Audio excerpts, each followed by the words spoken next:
Today in class 9 chemistry we will start with the structure of atom. That we already after the discovery of electron, we electron and proton. So J.J. Thomson proposed the atomic model, and this described like if we see properly how he describes J.J. Thomson model. That first in actually an atom considered to be as palm pudding model of atom. Actually he give this one, and according to this actually if we an atom is considered to be a sphere of uniform positive charge, electrons are embedded into it like a resins in a palm pudding. In an atom, total positive charge is equal to that of total negative charge due to the electron, and mass of atom is considered to be uniformly distributed. Whereas Rutherford scattering experiment, when he give the famous scattering experiment with the gold foil, the thin sheet actually bombarded with the gold foil of alpha particle.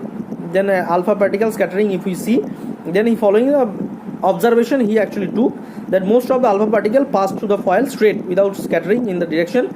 A small fraction of alpha particles defined through the deflected through the small angles and through large angles. Some are with the large angle. One particle in every 10,000 returned to this observation, surprised everyone in the laboratory. This discovery is so fascinating, and Rutherford wrote the following regarding the experiment that I remember Gregor coming with the excitement and saying we have been able to sum up the particle coming back. It was the most incredible event that has happened to me, that almost incredible to fire to the 15-inch cell, the tissue paper, it came back to hit you. So what conclusion derived from the scattering experiment? In scattering experiment, most of the sphere space found of the atom empty, space inside the atom is empty and hollow. This heavy positively charged core inside the atom was named nucleus, and the third one is the volume occupied by the nucleus is very small as compared to the total volume of the atom. Actually this was the conclusion, and also that alpha particles have appreciably mass, and it means almost the entire mass of the atom lies at its center, and the center mass of the atom is concentrated inside the nucleus. Next, Rutherford nuclear model, when he told that an atom consists of positively charged nucleus which is surrounded by electron moving around it. Electrons and the nucleus held together by a Coulombic force of attraction. The size of nucleus is very small as compared to the size of atom, and experimentally it was thought the radius of nucleus of atom 10 to the power minus 14 to 10 to the power 15 meter, whereas radius of an atom is 10 to the power minus 10 meter.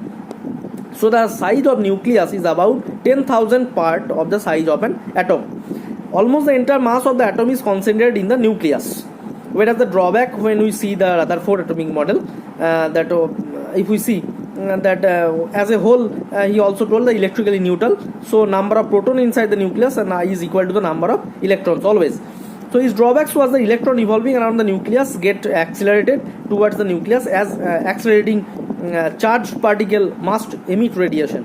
So thus loss energy. Because of the loss of energy, the electron must fall radiation loss energy and will be able to withstand the attraction of the nucleus. As a result, electron would follow a spiral path and ultimately fall into the nucleus.